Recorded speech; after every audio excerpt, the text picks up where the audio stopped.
ગુજરાતનો ખેડૂત પહેલેથી જ વધતા ઉત્પાદન ખર્ચ, અનિશ્ચિત હવામાન અને બજારના ભાવના ઉતાર-ચઢાવ વચ્ચે ઘર્ષણ કરી રહ્યો છે। આવા સમયે ટેકાના ભાવે ખરીદી માટે જાહેર કરાયેલી મર્યાદામાં અચાનક ઘટાડો કરવામાં આવતા ખેડૂતોમાં સ્વાભાવિક રીતે ભારે નારાજગી વ્યાપી ગઈ છે। ખેડૂતોનો મુખ્ય પ્રશ્ન એ છે કે જ્યારે પાક તૈયાર થઈ ગયો, નોંધણી પ્રક્રિયા પૂર્ણ થઈ ગઈ અને ખરીદીની આશા ઊભી થઈ ગઈ હતી, ત્યારે છેલ્લી ઘડીએ નિયમોમાં ફેરફાર કેમ કરવામાં આવ્યો? બાજરી, જુવાર અને મકાઈની ખરીદીની મર્યાદા ઘટતા અનેક ખેડૂતોનો પાક હવે ટેકાના ભાવે નહીં વેચાઈ શકે તેવી સ્થિતિ સર્જાઈ છે। ટેકાના ભાવ યોજનાની હેતુ ખેડૂતોને બજારના નુકસાનથી બચાવવાનો હોય છે, પરંતુ ખરીદી મર્યાદિત થઈ જાય તો ખેડૂતોને ફરી ખુલ્લા બજારમાં ઓછા ભાવે પાક વેચવાની ફરજ પડી શકે છે। કૃષિ આધારિત અર્થતંત્રમાં નીતિગત સ્થિરતા ખૂબ મહત્વની છે। ખેડૂતોનું માનવું છે કે સરકાર નિર્ણય પર પુનર્વિચાર કરીને તેમની આવક અને હિતોને પ્રાથમિકતા આપે, જેથી ખેતી પ્રત્યેનો વિશ્વાસ જળવાઈ રહે।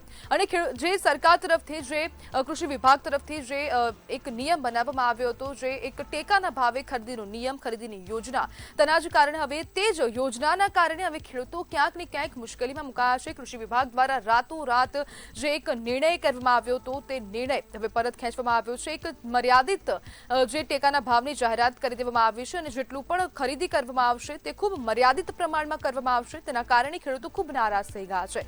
ખેડૂતોનું કહેવું છે કે દરેક તૈયારીઓ થઈ ગઈ હતી, દરેક વસ્તુ થઈ ગઈ હતી, તેમનો જે માલસામાન છે, જે પાક છે, તે માર્કેટિંગ યાર્ડમાં આવી પહોંચ્યો હતો, તે બાદ હવે આ નિર્ણય કરવામાં આવ્યો છે। રાતોરાત નિર્ણય કરાયો છે। જે ખેડૂતો છે, ખેડૂતો આગેવાન છે, સંગઠનો છે, તેમની સાથે કોઈ પણ ચર્ચા કરાઈ નથી અને ડાયરેક્ટ જ આ ભાવમાં વધારો કરવામાં આવ્યો છે અને તેને જ કારણે ખેડૂતો હવે સરકારની સામે લાલગુમ થયા છે। કૃષિ વિભાગ દ્વારા ક્યાંક ને ક્યાંક હવે જે રાતોરાત વધારો કરવામાં આવ્યો, તેના કારણે ખેડૂતો ખૂબ મુશ્કેલીમાં મુકાયા છે અને ખેડૂતોને ચિંતા સતત સતાવી રહી છે કે જો ટેકાના ભાવે તેમનો જે પાક છે તેની ખરીદી કરવામાં નહીં આવે, બાજરી હોય, મકાઈ હોય, જો તેની ખરીદી નહીં થાય તો તેમને ઓપન બજારમાં, ખુલ્લા બજારમાં તેને વેચવો પડશે અને તેના જ કારણે ખેડૂતોને ખૂબ મોટા પ્રમાણમાં આર્થિક ફટકો લાગી શકે છે। અને જો ખેડૂતોને આર્થિક ફટકો લાગશે તો ખેડૂતો પર ક્યાંક ને ક્યાંક બોજ વધી જશે। જો બોજ વધશે તો તેમને લોન લેવાની ફરજ પડશે અને તેના જ કારણે જે ખેડૂતો છે તેમનું આખી જે એક સિસ્ટમ છે તે સંપૂર્ણપણે ખોરવાઈ જશે અને તે ક્યાંક ને ક્યાંક આર્થિક ભીંસમાં આવી જશે અને તેના જ કારણે ખેડૂતો હવે આંદોલન કરવા તરફ વળી રહ્યા છે। અને ખેડૂતો કહી રહ્યા છે કે ક્યાંક ને ક્યાંક જો હવે સરકાર તરફથી, કૃષિ વિભાગ તરફથી અમારી વાત નહીં સાંભળવામાં આવે તો અમે આંદોલન કરશું।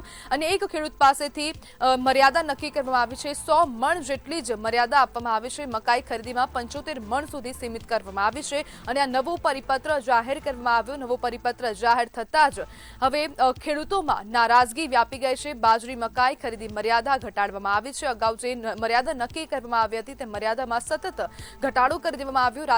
રાતોરાત આ ઘટાડો કરવામાં આવ્યો છે, તેના કારણે ખેડૂતો ખૂબ મુશ્કેલીમાં મુકાઈ શકે છે।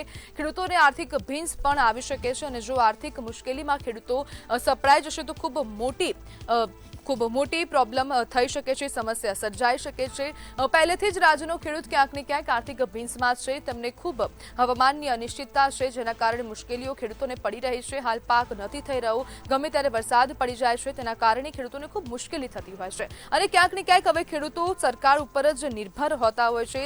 ખેડૂતોની માય બાપ હંમેશા સરકાર રહેતી હોય છે, પરંતુ જો સરકાર હવે ખેડૂતોનું નહીં વિચારે, કૃષિ વિભાગ ખેડૂતોનું નહીં વિચારે તો ક્યાંક ને ક્યાંક હવે ખેડૂતોને આંદોલન કરવું પડશે। ખેડૂતો આંદોલનની તૈયારીમાં જોકે હાલ છે અને સરકારની સામે વિરોધ નોંધાવી રહ્યા છે। ખેડૂત સંગઠનો, કિસાન સંઘ દ્વારા પણ ક્યાંક ને ક્યાંક હવે આંદોલનની ચીમકી ઉચ્ચારવામાં આવી છે। કિસાન સંઘ આજે એકઠું થયું હતું, હવે સરકારની સમક્ષ રજૂઆત કરવામાં આવશે કે કેમ, તેવા પણ અનેક પ્રશ્નો થઈ રહ્યા છે। કારણ કે કિસાન સંઘનું સ્પષ્ટપણે કહેવું છે કે જો હવે અમારી વાતો નહીં સાંભળવામાં આવે, ખેડૂતોના હિતને હવે માન્ય રાખવામાં નહીં આવે, ખેડૂતોની તરફ જોવામાં નહીં આવે તો પછી આવનારા સમયમાં કિસાન સંઘ દ્વારા આંદોલન કરવામાં આવશે અને તેના જ કારણે હવે આંદોલનની ચીમકી તો ઉચ્ચારવામાં આવી છે, પરંતુ હવે સરકારને સમજવું જોઈએ, સરકારને જાણવું જોઈએ, સરકારને હવે ખેડૂતોની સાથે વાત કરવી જોઈએ। કારણ કે જો ઇન ધી એન્ડ વાતચીત નહીં થાય, વાત નહીં થાય તો પછી ખેડૂતોને ખૂબ મોટા પ્રમાણમાં નુકસાન થશે।